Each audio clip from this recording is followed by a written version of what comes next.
Okay, hello. I'm the Reverend Dr. Alan C. Miller, and I'm starting a Bible study. There's one that's up from a couple of years ago.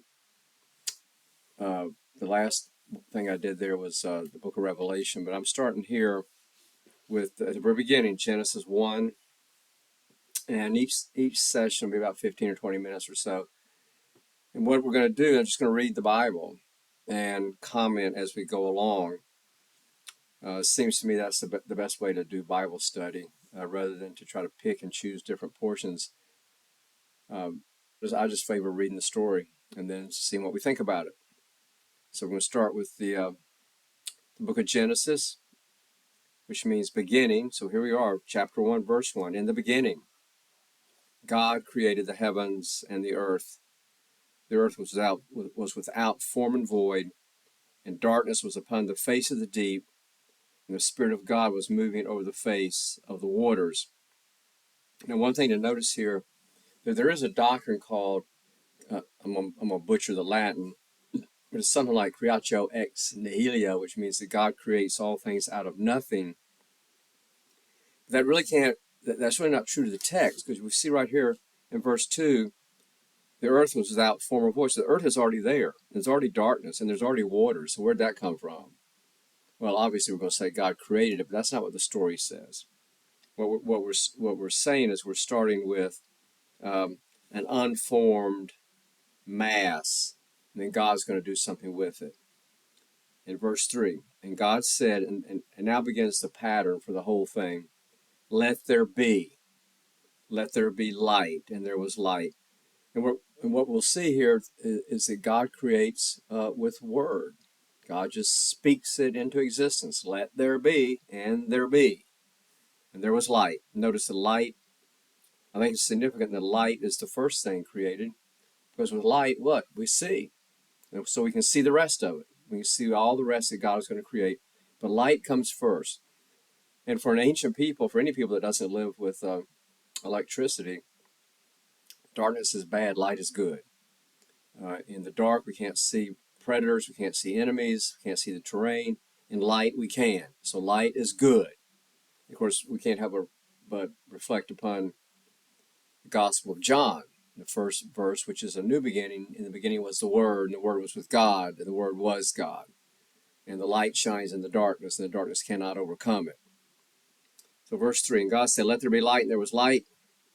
And God saw that the light was good, and God separated the light from the darkness. God called the light day, and the darkness he called night. And there was evening, there was morning, one day. So the first day, we're just establishing that we can see. And now we can start to do some things. Verse 6, and God said, let there be a firmament in the midst of the waters, and let it separate the waters from the waters. And God made the firmament and separated the waters which were under the firmament from the waters which were above the firmament. And it was so. And God called the firmament heaven. And there was evening, and there was morning, a second day. So we're starting to get a sense of the biblical view of the universe. It's very vertical. Heaven, earth, under the earth. Okay. We know, of course, that that's not the way the universe works, because we've got spaceships and stuff, so we know. But for an ancient people, it looked very obvious. You're on the earth, you look up, it's got to be heaven up there somewhere. You look down, well, we can't dig in the earth, but we know something's got to be down there somewhere. So it makes sense to think of creation as heaven, earth, and under the earth. Verse 9, and God said, let the waters under the heavens be gathered together in one place, and let the dry land appear, and it was so. So we're talking about what? We're talking about the oceans and the continents. Verse 10, God called the dry land earth, and the waters that were gathered together he called seas. We call them, oceans, whatever. And God saw that it was good. What do we notice here? At the end of everything that God creates, what do we read? God saw that it was good.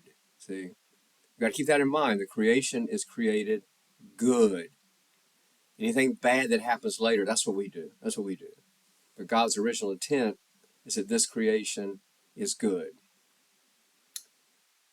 Verse 11, and God said, let the earth put forth vegetation, plants yielding seed, and fruit trees bearing fruit, in which is their seed, each according to his kind, upon the earth. And it was so. The earth brought forth vegetation, plants yielding seed according to their own kinds, and trees bearing fruit, in which is their seed, each according to his kind. And God saw that it was good. There was evening, there was morning, a third day. What is this? What do we take from this where it says that it of its own kind? Well, these people realize that if you plant a seed from an apple tree, what are you going to get? Apples. You're not going to get asparagus, okay? Everything in creation, everything has its place. Now we know, of course, we have this beautiful biological hierarchy where everything, is organized in phylums, kingdoms, genus, species, the whole thing. They didn't have that, but they already knew it. They already knew that there was an order to creation and that you had different kinds of things that belong together. Okay, and we'll see this throughout, this real concern with kinds not mixing. Okay, and there was evening, there was morning, a third day. Okay, verse 14. And God said, let there be lights in the firmament of the heavens to separate the day from the night, and let them be for signs and for seasons and for days and years, and let them be lights in the firmament of the heaven to give light upon the earth. And it was so. Verse 16, and God made the two great lights, the greater light to rule the day, the lesser light to rule the night. He made the stars also. I mean, obviously, you look up, daytime there's the sun, nighttime moon, there's also stars up there. Where'd that come from? God made it. We need sun, light for the day, and the moon and the stars, of course. The ancient peoples very, very early realized the moon changes. And those stars up there, what's going on? And they realized that this was a way to tell time, to tell seasons. Okay, so God had to make that. Verse 17, and God set them in the firmament of the heavens to give light upon the earth, to rule over the day and the night, and to separate the light from the darkness. And God saw that it was good. There was evening, there was morning, a fourth day. So we're doing good here. We're getting the earth, we got vegetation, we got light, we got darkness, we've got land, we got water. But now we need to get some living creatures. Verse 20, God said, let the waters bring forth swarms of living creatures, and let birds fly above the earth across the firmament of the heavens. So now we got fish in the sea and birds in the air. So God created the great sea monsters and every living creature that moves, with which the waters swarm according to their own kinds, and every winged bird according to its kind. And God saw that it was good. Again, this recognition that pelicans over here, eagles over here, sparrows over here, robins over here. We don't mix. All right. But why would the first thing be God created the great sea monsters? And what are the sea monsters? Well, the sea monsters are probably whales. Okay, Leviathan. So these people would go out onto these fishermen would go out into the ocean, which to them looked like infinite, just flat. And they'd be out there, and what would happen? Here comes a whale. Looked like a sea monster because it was gigantic. Okay, a lot of them went out and didn't come back. All right, but are these horrible, terrible things? No, God created them too. See, all things created by God, all things are good in their place, in their kind. Okay, so here at the very beginning, everything is good. It's good. And now, look at verse 22. And God blessed them, saying, be fruitful and multiply. That's exactly the same thing God's going to say to the first people. Be fruitful and multiply, fill the waters and the seas, and let birds multiply on the earth. There was evening, there was morning, a fifth day. We want the fish and the birds and everything. We want them to multiply. Why? Because a lot of that's food for us, and so we want them to multiply. And of course, we don't have much of a sense of this living in our modern life, where we've wiped out so many species. But you got to think that those ancient peoples looked around, and it was just life everywhere. Everywhere they looked at birds, animals, fish, just life everywhere. A lot of it kind of dangerous to us too, but there was life everywhere. Verse 24, and God said, let the earth bring forth living creatures according to their kinds, cattle and creeping things, and beasts of the earth according to their kind. Beasts of the earth. These are just big animals, okay? Elephants, for example. And it was so. And God made the beasts of the earth according to their kinds, and the cattle according to their kinds, and everything that creeps upon the ground according to its kind. And God saw that it was good. You get those creeping things like snakes, okay, scorpions. Everything's good. Everything is good. What? In its place, according to its kind. It's when things start getting mixed together that we have a problem. Yes, when human beings, okay, get mixed up with lions and tigers, guess what happens? Not good for us. Okay, we need to stay away from them. They stay away from us. We stay away from them. We live in harmony according to our own kind. A lot easier to do when you only have a couple hundred people living on the earth instead of billions. And now here we come, verse 26. Now we got everything's created except for what? Except for us. Well, here we come. We're the last. Now, let me say this before I go on. Does last mean that we're least? Or does it mean that God has been perfecting the creating work up until now, and now we're the crown of creation, as a lot of theology says? We're finally God's supreme created moment. I don't have any problem with that being said, unless, of course, it leads to human hubris and makes us think that we can do whatever we want to the natural world, which we have been doing, and we're of course, on the verge of destroying the whole thing. Verse 26, and God said, let us make man in our own image, and man means, of course, men and women, after our likeness. So, gosh, isn't that amazing that we humans are somehow created in God's own image? And let them have dominion over the fish of the sea, and over the birds of the air, and over the cattle, and over all the earth, and over every creeping thing that creeps upon the earth. So we're in charge. We're in charge. Doesn't mean that we get to do whatever we want to, but we are in charge. And actually, we're supposed to be, as we'll see in the next creation story, God expects us to take care of. Dominion means to take care of, not to destroy and abuse. Verse 27. So God created man in his own image. In the image of God, he created him, male and female, he created them. Well, you could write 25 books on that one sentence right there. When we say God created male and female in God's own image, so what is God? Is God androgynous? Is God both male and female? Gotta be. Got to be. It's got to be equal. There can't be any men greater than women, women greater than men. Can't be. Both created in God's own image.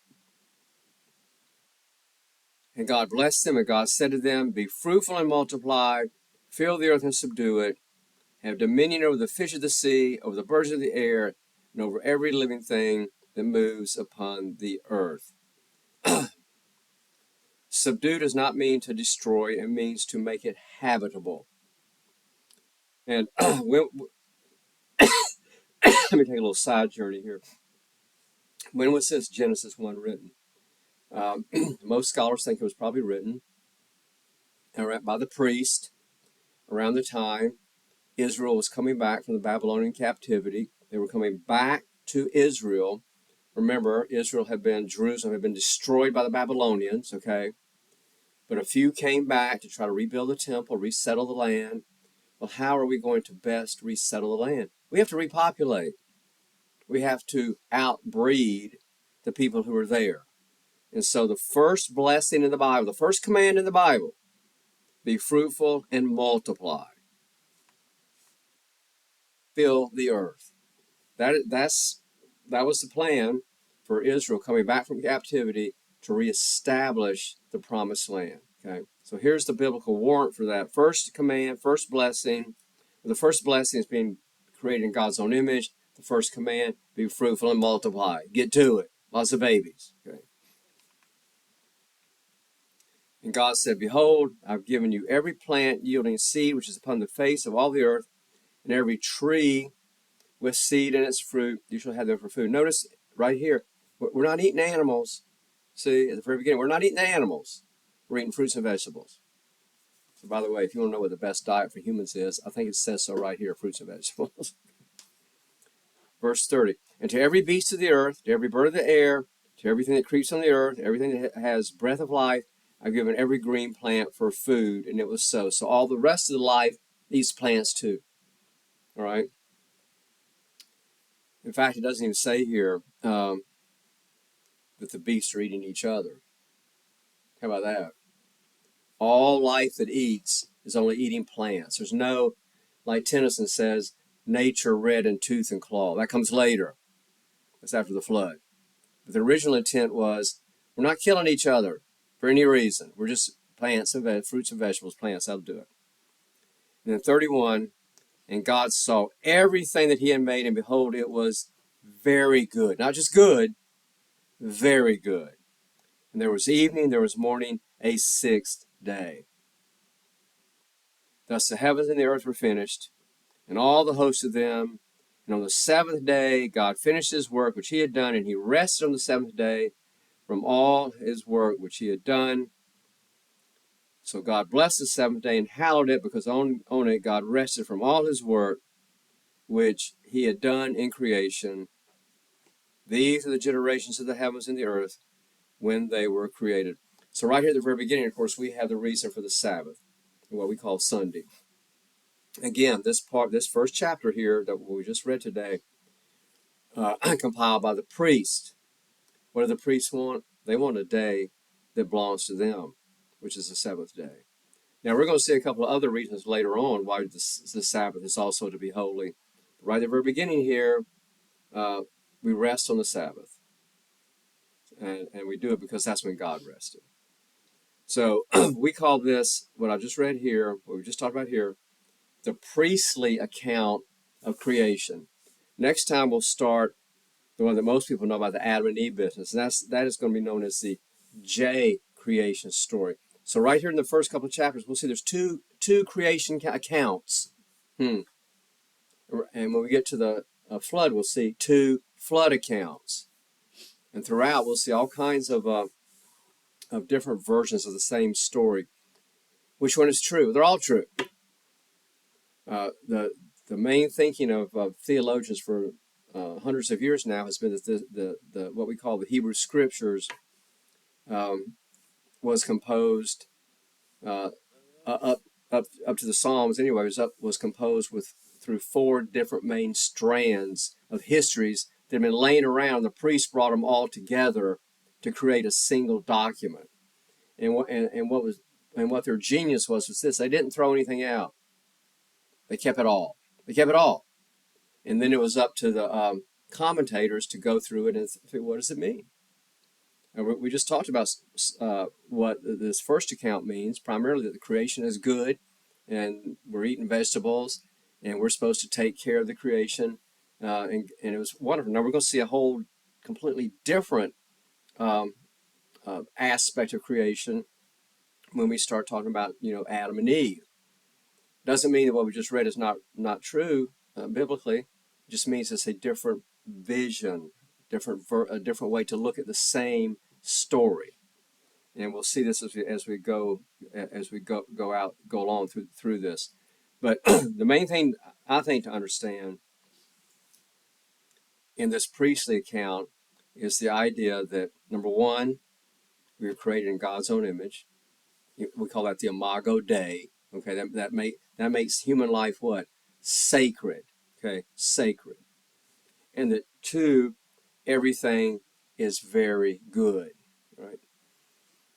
Now, let me just say one other commentary about being created in God's own image. And here's where all these people have trouble with various forms of sexuality. If we're all created in God's own image, that has to mean what? Gay and lesbian people created in God's own image. Transgender, God's own image. Okay, black, white, green, God's own image. We're all a part of God's own image. In other words, God's self contains every iteration, every possible variation of what it means to be a human being. And if you disagree with that, then you got to throw the Bible away. And that's fine. If you want to throw it away, throw it away. But don't come up here, oh, the Bible, and then say, oh yeah, but not him, not her, not them. No. Because it doesn't say God created some. It says God created male and female. All. That's all of us. Okay? In God's own image. Period. Life is sacred or it's not. Life is sacred. It's sacred. Because God made us. Okay. All right. Well, next time we'll start with chapter 2, verse 4, um, the story that most of us know about Adam and Eve, and we'll see some surprises there. It might be the single greatest story in the entire Bible. There's so much in there that is profound and existential, and still to this day um, causes great joy and study among theologians, psychologists, philosophers, the whole bit. It's an incredible story. So I'll see you next time. Peace.